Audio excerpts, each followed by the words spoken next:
എപ്പോഴും നമ്മൾ ഉടമ്പടി ചെയ്യാൻ വരുമ്പോൾ നമുക്ക് നല്ലൊരു ബോധ്യമുണ്ടാകണം.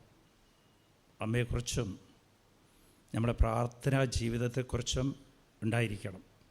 വ്രതനിയമമൊന്നും ഉടമ്പടി ചെയ്തിട്ട് പോയി കുറേ പേര് പാലിക്കാൻ തന്നെ ബുദ്ധിമുട്ടാണ്.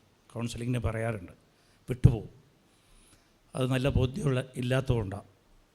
അമ്മയെക്കുറിച്ച്, അമ്മയുടെ സ്നേഹത്തെക്കുറിച്ച് അറിവില്ലായ്മ കൊണ്ടാണ്. അമ്മ നമുക്ക് മധ്യസ്ഥ പ്രാർത്ഥന ചെയ്യാൻ വേണ്ടിയിട്ട് ഈശോ നമുക്ക് തന്ന വലിയൊരു സമ്മാനമാണ്. ഈ മാനവരാശിക്ക് ഏറ്റവും വലിയ സമ്മാനം ദൈവം തന്നിട്ടുള്ളത് അമ്മയാണ്. ഈ മധ്യസ്ഥ പ്രാർത്ഥനയുടെ ശക്തി എന്ന് പറയണത്, അത് നമ്മൾ മനസ്സിലാക്കണം. നമ്മൾ ഇവിടെ ഉള്ളപ്പോൾ അതിന് ദൈവ സാന്നിധ്യത്തിൽ നമ്മൾ ആയിരിക്കണം. മധ്യസ്ഥ പ്രാർത്ഥന എന്തിനാണ് ചെയ്യുന്നത്? ദൈവത്തിന് എപ്പോഴും ആരെങ്കിലുമൊക്കെ പ്രാർത്ഥിക്കാൻ ആവശ്യമുണ്ടായിരുന്നു. ദൈവത്തിൻ്റെ തിരുമനസ്സ് നടപ്പിലാക്കണമെങ്കിൽ ആരെങ്കിലുമൊക്കെ നമുക്ക് വേണ്ടി പ്രാർത്ഥിക്കണം. അന്ന് അബ്രഹാം ഉണ്ടായിരുന്നു. ദൈവം തന്നെ ആഗ്രഹിച്ച അബ്രഹാമിനെ പ്രാർത്ഥിക്കാൻ പറഞ്ഞു. അതുപോലെ മോശ ഉണ്ടായിരുന്നു. അതുപോലെ തന്നെ അവസാനം കുരിശിലിരുന്ന ഈശോ അവസാനമായിട്ട് 19:27 യോഹന്നാൻ അമ്മയെ നമുക്ക് തന്നുകൊണ്ട് പറഞ്ഞ്, അത് കഴിഞ്ഞിട്ട് പറഞ്ഞ്, എൻ്റെ ജോലി പൂർത്തീകരിച്ചിരിക്കുന്നു എന്ന് വെച്ചാൽ ദൈവ തിരുമനസ്സ് നടപ്പിലാക്കണമെങ്കിൽ ആരെങ്കിലും മധ്യസ്ഥം ചെയ്യണം. അത് അമ്മ തന്നെയാണ്.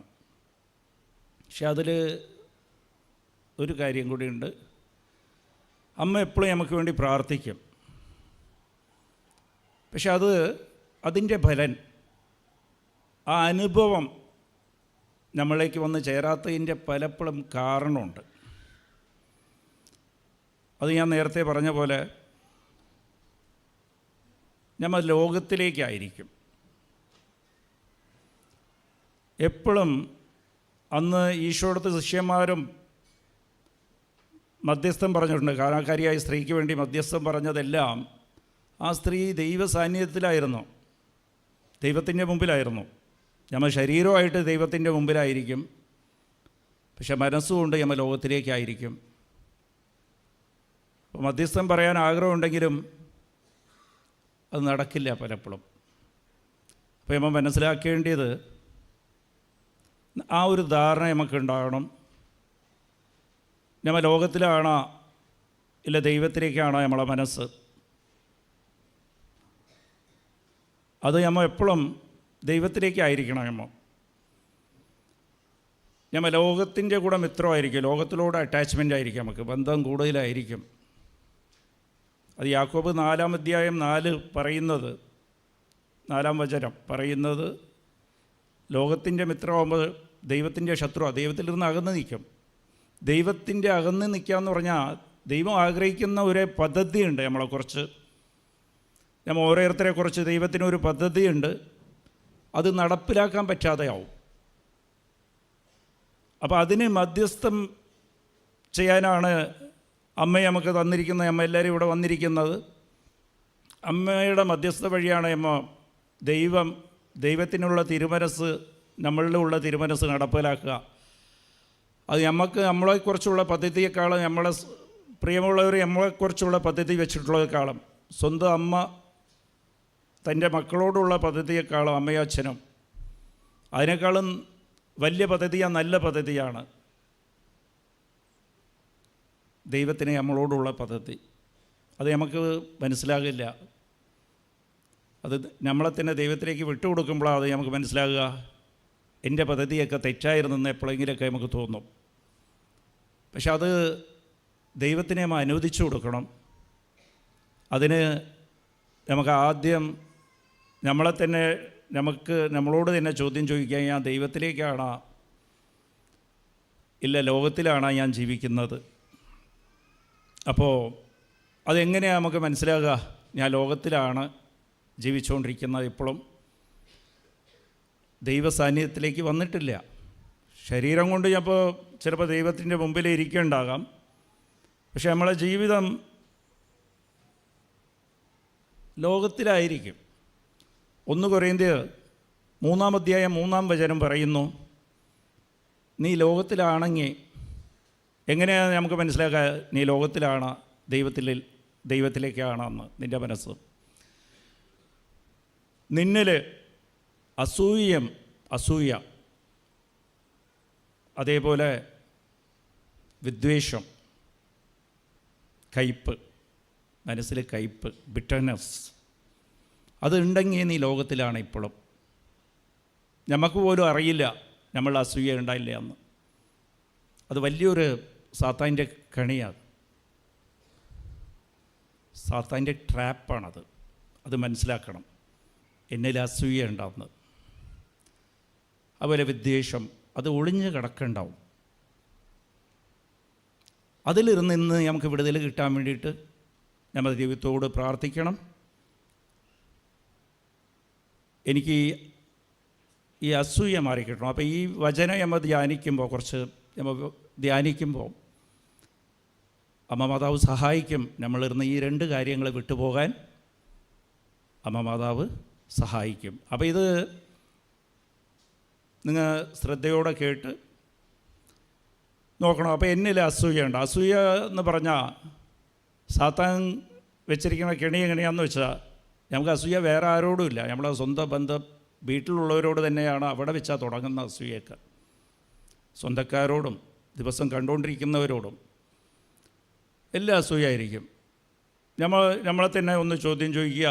നമ്മൾ പലപ്പോഴും വല്ലവരുടെ ദുഃഖത്തിലൊക്കെ പുറമേ കരയുന്ന പോലെ കാണിച്ചാലും, സങ്കടപ്പെടുന്നത് കാണിച്ചാലും, അകത്ത് നമ്മളറിയാതെ ഒരു സന്തോഷം തന്നെ ഉണ്ടായില്ല അന്ന്. അതെല്ലാം സാത്താൻ്റെ കണിയാണ്. അപ്പം നീ ലോകത്തിലാണ് ജീവിക്കുന്നത്. ഇപ്പം നമ്മൾ ഉടമ്പടി എടുക്കുമ്പോൾ ആദ്യം നിനക്ക് വേണ്ടിയ ശ്രദ്ധ, നീ ലോകത്തിലിരുന്ന് വിട്ടുമാറി ഡിറ്റാച്ച്മെൻറ്റ്, ലോകത്തിൽ വിട്ട് ദൈവത്തിലേക്ക് അടുക്കണം. അപ്പം നിനക്ക് പെട്ടെന്ന് നല്ല അനുഭവം കിട്ടും. ദൈവം ആഗ്രഹിക്കുകയാണ് നിന്നെ അനുഗ്രഹിക്കണം, കൃപ തന്നൊന്നെല്ലാം. പക്ഷേ നമ്മൾ അനുവദിച്ച് കൊടുക്കാറില്ല. നമ്മൾ അകന്ന് നിൽക്കുക. നമ്മുടെ മനസ്സ് ദൈവത്തിലിരുന്ന് അകന്ന് നിൽക്കുക. അതിൽ 2 പ്രധാനപ്പെട്ട കാര്യം ഇതൊക്കെ തന്നെയാണ്. അപ്പോൾ നമ്മൾ ശ്രദ്ധിക്കേണ്ടത് എങ്ങനെയാണ് നമുക്ക് ഈ അസൂയ വിട്ടുമാറാൻ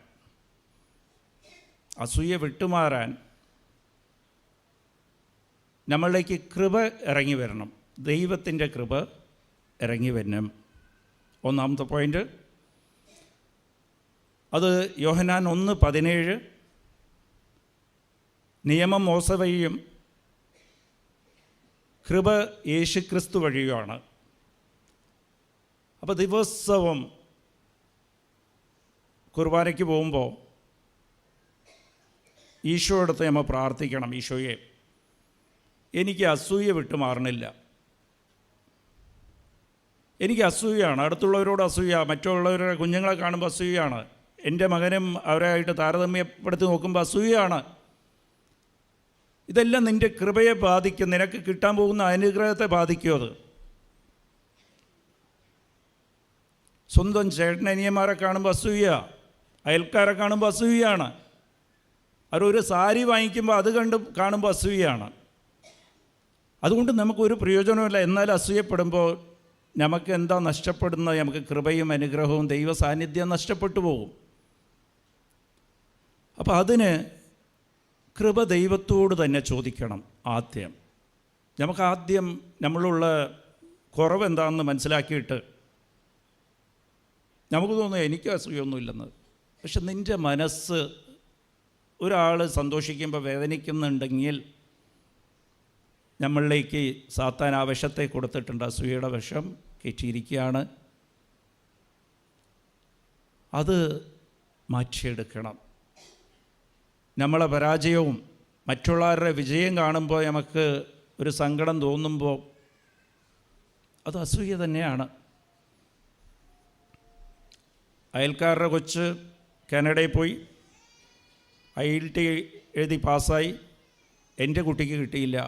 അവർ അമേരിക്കയിൽ പോയി, എൻ്റെ കൊച്ചു പോയില്ല. അതിന് MBBS സീറ്റ് കിട്ടി, എൻ്റെ കൊച്ചിന് കിട്ടിയില്ല. കിട്ടിയില്ലെന്ന് മാത്രമല്ല, 10ാം ക്ലാസ് പാസ്സായില്ല. വിഷമം, അവരെ കാണുമ്പോൾ ഒരു സങ്കടം, നമ്മളെ കൊച്ചിനെ കാണുമ്പോൾ ദേഷ്യവും. പ്രാർത്ഥന മുടങ്ങിപ്പോവും. അങ്ങനെ പ്രാർത്ഥിച്ചിട്ട് കാര്യമില്ല. Price the Lord.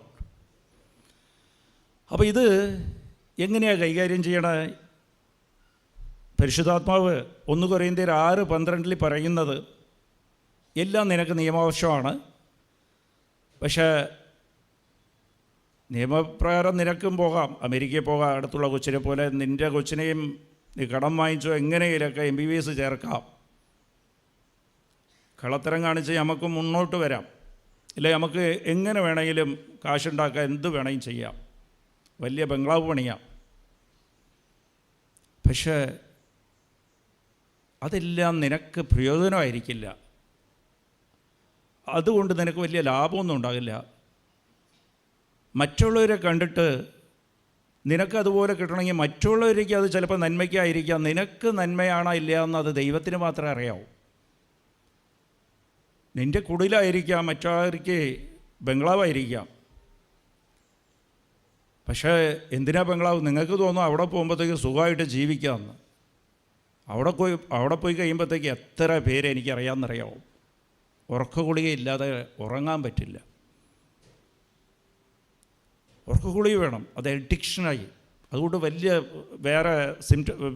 വേറെ റിയാക്ഷൻസൊക്കെ ഉണ്ട്. അവരത് കഴിച്ചില്ലെങ്കിൽ വലിയ ബുദ്ധിമുട്ടാണ്. അതില്ലാതെ ഉറങ്ങാൻ പറ്റില്ല.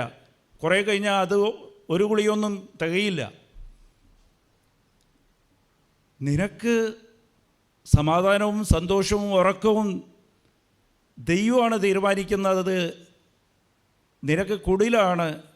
മഴ പെയ്തുകൊണ്ട് ഇരിക്കുമ്പോൾ തന്നെ അതിൽ ചോർച്ചയുണ്ടെങ്കിൽ തന്നെ നിനക്ക് ഉറങ്ങാൻ സാധിക്കും, സമാധാനത്തോടെ ജീവിക്കാൻ സാധിക്കും. അത് തരുന്നത് ദൈവമാണ്. Price the Lord. മൂന്നാമത്തത് മത്തായി 6:8. ദൈവത്തിനറിയാൻ നീ ചോദിക്കുന്നതിന് മുമ്പേ നിനക്ക് എന്ത് ആവശ്യമുണ്ടെന്ന്. നിനക്ക് തന്നിട്ടുള്ളതൊക്കെ ദൈവമാണെങ്കിൽ അത് നിനക്ക് ആവശ്യമാണ്. അതുമാത്രമാണ് നിനക്ക് തന്നിരിക്കുന്നത്. നിനക്ക് കാർ ആവശ്യമില്ല, നിൻ്റെ കൊച്ചിന് MBBS ആവശ്യമില്ല. നമുക്കൊക്കെ വിചാരം വരുന്നത് MBBS വരുമ്പോൾ MBBS ചേർക്കുന്ന അച്ഛനമ്മമാർ പറയുന്നത്, വയസ്സാങ്കാലത്ത് ഞങ്ങൾക്ക് ഒരു അസുഖം വരുമ്പോഴത്തേക്കും ഞങ്ങളെ മക്കൾ വേറെ എവിടെയും ഡോക്ടറെ അന്വേഷിച്ചു പോകണ്ടല്ലോ, ഇത് മതി. അത് കേൾക്കുമ്പോൾ കുറേ കൂടി അസൂയയായി, സങ്കടമായി. Price the Lord. വയസ്സാങ്കാലത്ത് അസുഖം എന്നാണ് നല്ലത്, അസുഖം വരാതിരിക്കുന്നതാണ് നല്ലത്.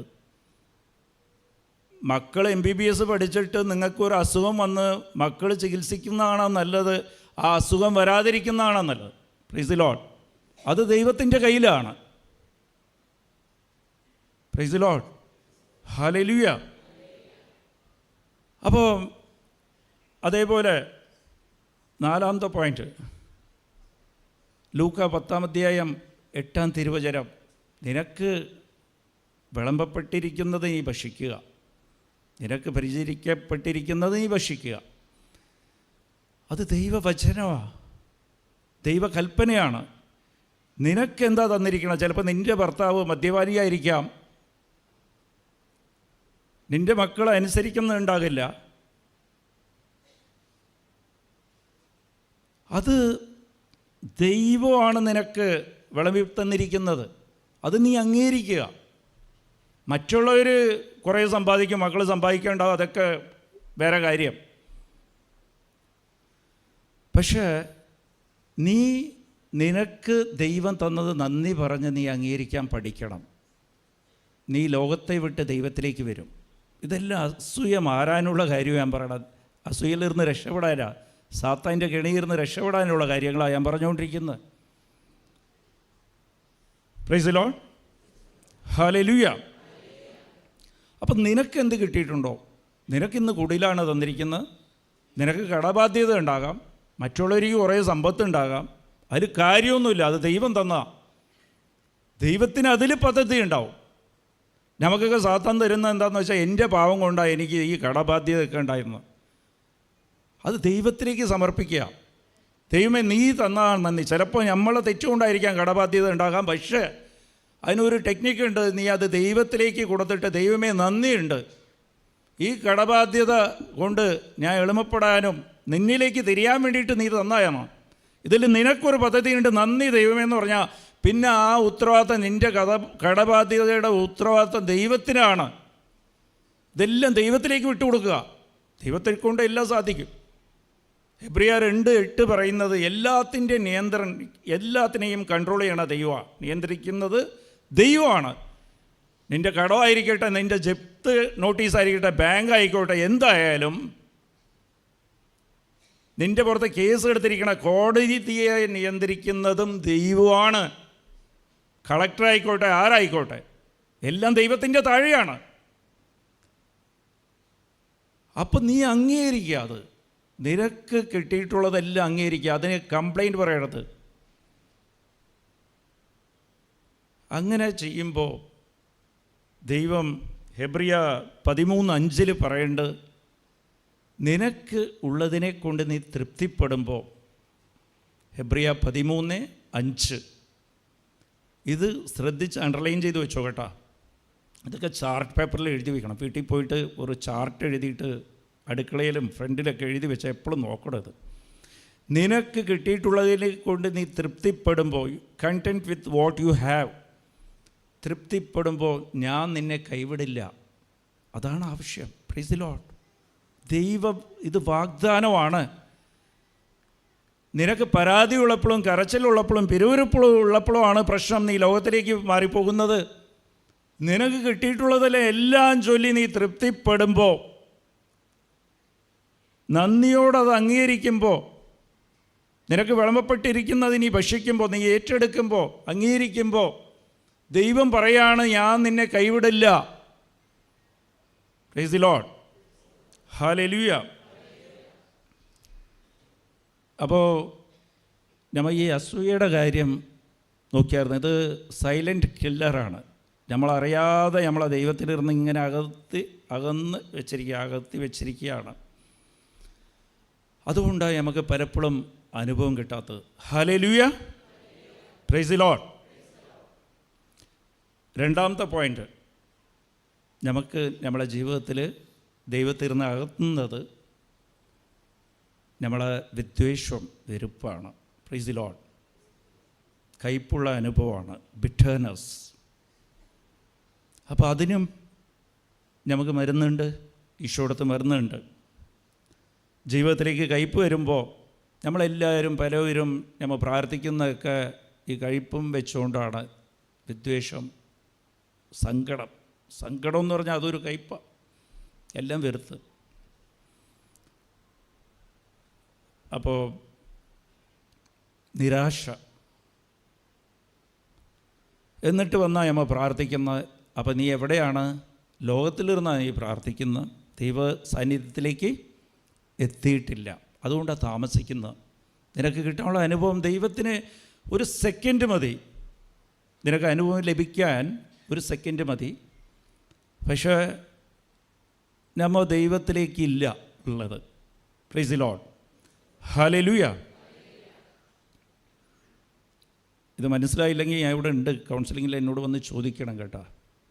ഇന്ന് ഉച്ചയ്ക്ക് 3 മണി വരെ ഉണ്ട്. Price the Lord. എന്താ കാര്യമെന്ന് വെച്ചാൽ, ഇത് നിങ്ങൾ ഇതുപോലെ പാലിച്ച് നോക്കുക. നിങ്ങൾക്ക് അനുഭവം കിട്ടണ്ട ഇല്ലയെന്ന് നോക്ക്, പെട്ടെന്ന് കിട്ടും. Price the Lord. ഹല്ലേലൂയ. ഇത് ജീവിതത്തിലേക്ക് കയ്പ് വരുമ്പോൾ എന്താ ചെയ്യുക? കയ്പ് വരുമ്പോൾ, വിദ്വേഷം വരുമ്പോൾ എന്താ ചെയ്യുക? അത് ദൈവം തന്നെ അതിൻ്റെ ഉത്തരം പഴയ നിയമത്തിൽ പുറപ്പാട് 15-ാം അധ്യായം 23 തൊട്ട് 25 ഇസ്രായേൽ ജനങ്ങളോട് കൂടി മോശ യാത്ര ചെയ്യുമ്പോൾ അവർക്ക് ദാഹിക്കും, വെള്ളം കിട്ടില്ല. അപ്പോൾ മാറാന്ന് പറഞ്ഞൊരു കിണർ, കുളമാണ്. അതിലേക്ക് പോയിട്ട് അതിൽ വെള്ളം ഉണ്ടാവും. അതെടുത്ത് കുടിക്കുമ്പോഴത്തേക്ക് അത് കയ്പായിരിക്കും. Price the Lord. അപ്പോൾ ജനങ്ങൾക്ക് അത് കുടിക്കാൻ പറ്റില്ല. അപ്പോൾ മോശ ദൈവത്തോട് ചോദിക്കുക, ഈ കയ്പ് ഉണ്ട്, എങ്ങനെയാണ് ഈ വെള്ളം കുടിക്കുക? ഞങ്ങൾക്ക് ദാഹിക്കുന്നുണ്ട്, ഞങ്ങളെ ജനങ്ങൾക്ക് ദാഹിക്കുന്നുണ്ട്. അപ്പോൾ ദൈവം പറയും, ഒരു മരക്കഷ്ണം കാണിച്ചുകൊണ്ട് അതെടുത്ത് വെള്ളത്തിലേക്ക് ഇടാൻ പറയും. Price the Lord. അപ്പോൾ വെള്ളം മധുരമാവും, അത് കുടിക്കാൻ സാധിക്കും. Price the Lord. നമ്മളെ കഴിപ്പം നമുക്ക് കുടിക്കാൻ സാധിച്ചില്ലെങ്കിൽ ദൈവം നമുക്ക് തന്നിട്ടുള്ള മറക്കർഷമാണ് കുരിശ്. Price the Lord. കുരിശോട് ചേർത്ത് വെക്കണം. നിനക്ക് വന്നിട്ടുള്ള ഈ വിദ്വേഷവും വെറുപ്പും നിരാശയും മറ്റുള്ളവർ നിന്നോട് കാണിച്ചിട്ടുള്ള ദ്രോഹത്തിൻ്റെ ഫലമാണെങ്കിൽ അതെല്ലാം നീ കുരിശിനോട് ചേർത്ത് വെക്കണം. കുരിശ്, അതുകൊണ്ടാണ് ഈശോ ലൂക്ക 14:27 പറഞ്ഞത്, നീ ലോകത്തിലാണ്, വെറുപ്പുള്ളപ്പോൾ നീ ലോകത്തിലാണ്, എന്നിലിരുന്ന് അകന്ന് നിൽക്കുക, എന്നിലേക്ക് നീ അടുക്കണമെന്നുണ്ടെങ്കിൽ കുരിശ് എടുത്തുകൊണ്ട് എന്നിലേക്ക് അടുക്കണം. Price the Lord. അപ്പോൾ കുരിശോട് നീ ചേർത്ത് വയ്ക്കുമ്പോൾ, ഈശോയുടെ കുരിശ് ധ്യാനിക്കുമ്പോൾ നിനക്ക് വേണ്ടിയിട്ടില്ല എന്തൊക്കെ ദ്രോഹമാണ് ഈ ലോകത്തിനെ സൃഷ്ടിച്ച ദൈവം, നമ്മളെല്ലാം സൃഷ്ടിച്ച ദൈവം, സൃഷ്ടാവ് സൃഷ്ടിനെ കൊണ്ട് തന്നെ പീഡ സഹിച്ച് അപമാനം സഹിച്ച് കുരിശിൽ മരിച്ചില്ലേ നമുക്ക് വേണ്ടി. Price the Lord. അപ്പം എന്തോ ഒരു സ്നേഹമാണ് അവിടെ ഉള്ളത്. ഞാനാണ് നിന്നെ സൃഷ്ടിച്ചതെന്ന് ഒരു വാക്ക് പറഞ്ഞല്ലോ അവിടെ വെച്ചിട്ട്. ദൈവത്തിനെ കൊണ്ട് എന്തും സാധിക്കുമായിരുന്നു. പക്ഷെ അതെല്ലാം സഹിച്ചില്ലേ നമുക്ക് വേണ്ടിയിട്ട്. ഹല്ലേലൂയ. അപ്പോൾ ദൈവം എന്തോരം കരുണയാണ് നമുക്ക് തന്നിരിക്കുന്നത്. ആ കരുണയിരുന്ന് ദൈവം ഒരു 10,000 കരുണയാണ് നമുക്ക് തന്നിരിക്കണമെങ്കിൽ അതിലിരുന്ന് ഒരു 5 കരുണ എടുത്ത് മറ്റുള്ളവർക്ക് ഇങ്ങ് കൊടുക്കുക. നിങ്ങളുടെ കയ്യിൽ നിന്ന് കൊടുക്കേണ്ട കാര്യമില്ല. Price the Lord. ദൈവം വാരിക്കോരി നിങ്ങളോട് കരുണ കാണിച്ചിരിക്കുക, തന്നിരിക്കുക, അങ്ങോട്ട് തന്നിരിക്കുക. ദൈവം ഒരു 10,000 രൂപ തന്നിരിക്കുക, നിനക്ക് 5 രൂപ മറ്റുള്ള ആൾക്ക് കൊടുക്കാൻ പറ്റില്ല. അത് ചെറിയ കാര്യമില്ല മറ്റുള്ളവർ നിന്നോട് കാണിച്ച ദ്രോഹമൊക്കെ. Praise the Lord. ഹല്ലേലൂയ.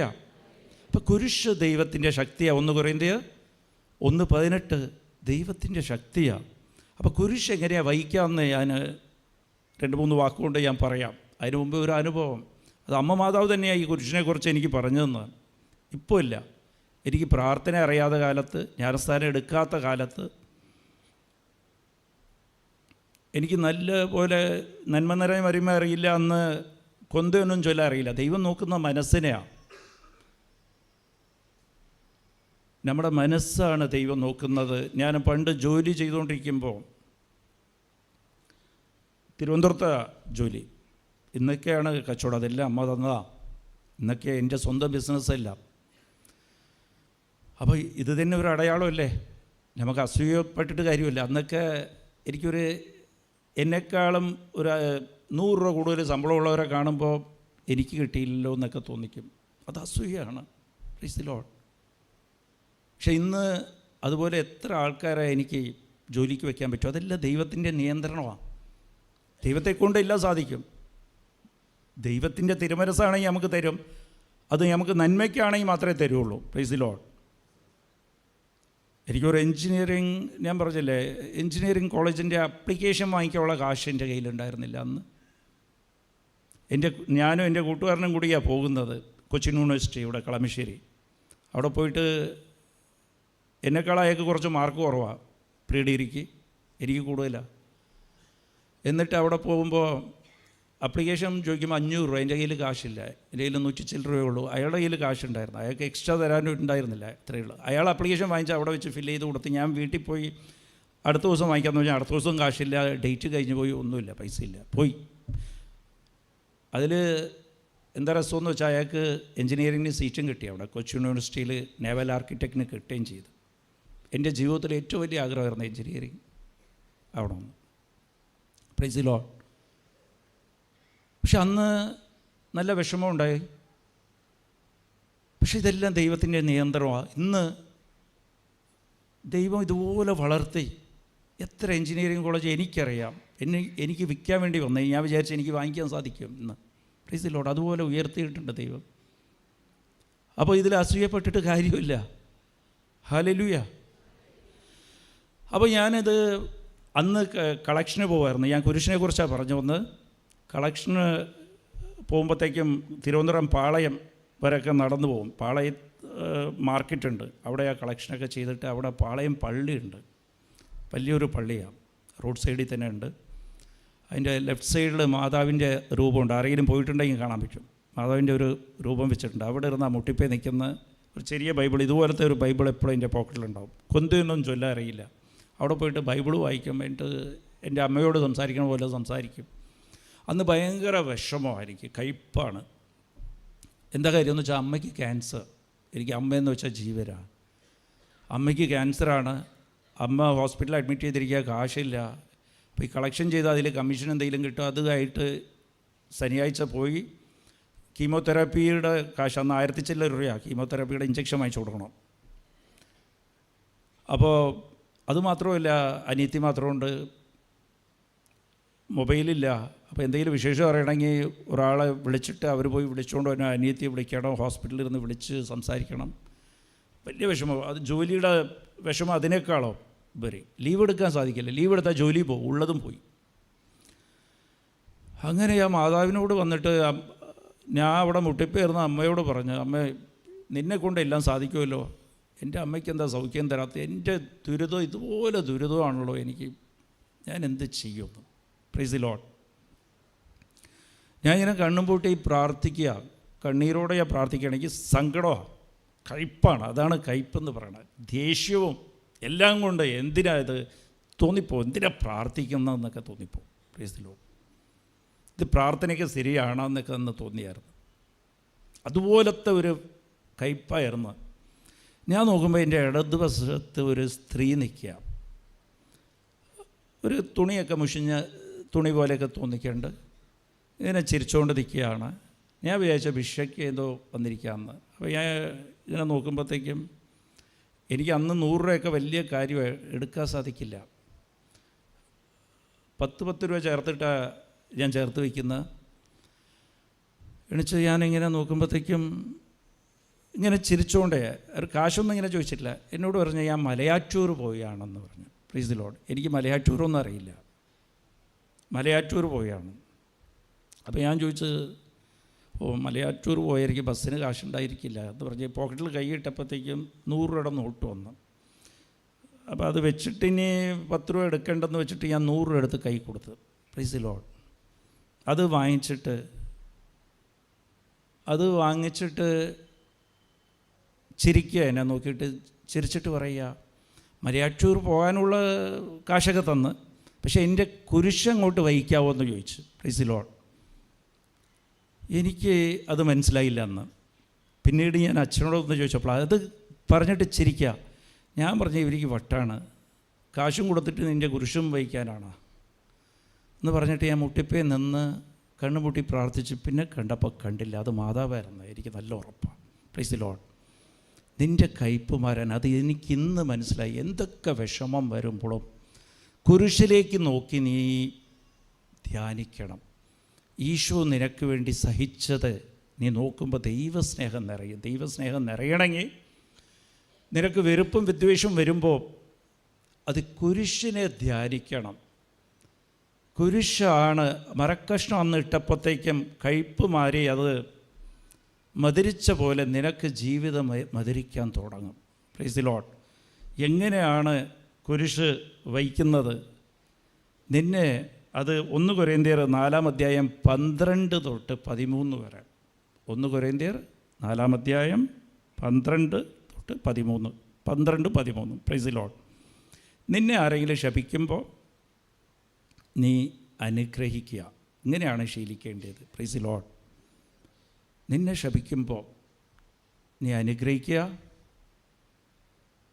നിന്നെ ആരെങ്കിലും അവമാനിക്കുമ്പോൾ നീ എളിമപ്പെട്ട് അവരോട് കരുണയോടെ സംസാരിക്കുക. Price the Lord. തിരിച്ച് അവമാനിക്കാൻ നിൽക്കരുത്. നീ തിരിച്ച് അവമാനിച്ചു കഴിഞ്ഞാൽ കുരിശിനെ നീ തള്ളിപ്പറയുക. കുരിശ് കേൾക്കണമെന്നുണ്ടെങ്കിൽ നിന്നെ ശപിക്കുന്നവരോടെല്ലാം, നിന്നെക്കുറിച്ച് കുറ്റം പറയുന്നവരോടെല്ലാം, നിന്നെക്കുറിച്ച് ഇല്ലാത്തതെല്ലാം പറയണവരെ എല്ലാം അവരെക്കുറിച്ച് നീ നല്ലത് മാത്രമേ പറയാവൂ. അത് ശീലിച്ചു നോക്കുക. അത് കുരിശ് അംഗീകരിക്കുക. മറ്റുള്ളവർ വിചാരിക്കും ഇവരൊക്കെ ഭ്രാന്താണ്, നീയാണ് തെറ്റുകാരി, അപ്പോൾ അവൻ പറഞ്ഞതെല്ലാം കറക്റ്റല്ല, അവൾ പറഞ്ഞതെല്ലാം കറക്റ്റാണ്. ആയിക്കോട്ടെ, നിന്നെക്കുറിച്ച് നിൻ്റെ ദൈവത്തിനറിയാം. നീ എന്താണെന്നുള്ളത് നിൻ്റെ ദൈവത്തിനറിയാം. നീ അവരെക്കുറിച്ച് മോശം പറയരുത്. നിന്നെ നന്നാക്കി പറയേണ്ട കാര്യവുമില്ല. നന്നാക്കി പറഞ്ഞാൽ നിന്നെ നീ ന്യായീകരിച്ച് കഴിയുമ്പോഴത്തേക്കും ദൈവം മരക്കഷ്ണം ഇട്ട് തന്നത് നീ അത് വലിച്ച് തിരിച്ച് ദൈവത്തിലേക്ക് തന്നെ ഇട്ട് കൊടുക്കുക. Price the Lord. അപ്പോൾ അതേപോലെ നിന്നെ പീഡിപ്പിക്കുന്നവർക്ക് വേണ്ടി നീ പ്രാർത്ഥിക്കുക.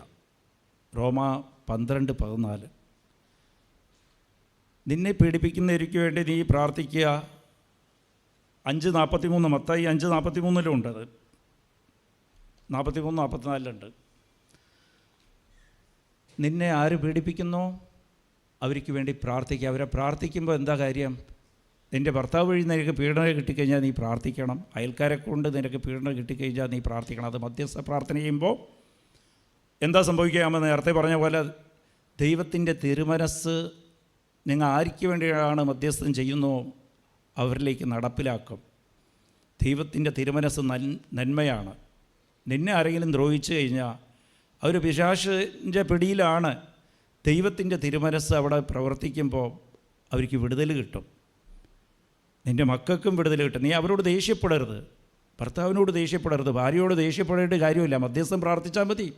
അതുതന്നെയാണ് ഈശോ പറഞ്ഞത്. അത് കുരിശാണ്. കുരിശ് നീ എടുത്തിട്ട് എൻ്റെ പുറകിൽ വരിക. അപ്പോൾ നീ ചെയ്യേണ്ടത് എന്താ? നീ മധ്യസ്ഥം പ്രാർത്ഥിക്കുക. മധ്യസ്ഥം പ്രാർത്ഥിക്കുമ്പോൾ ദൈവ തിരുമനസ്സ് അവിടെ നടപ്പിലാക്കുക അവരുടെ മുകളിലുള്ള. അത് കുറേ കഴിയുമ്പോൾ നിനക്ക് മനസ്സിലാകും. ദൈവം തിരുമനസ്സ് നടപ്പിലാകുമ്പോൾ അവർ നീ പ്രതീക്ഷിക്കുന്ന പോലെ ആളായിട്ട് മാറിത്തീരും. Price the Lord.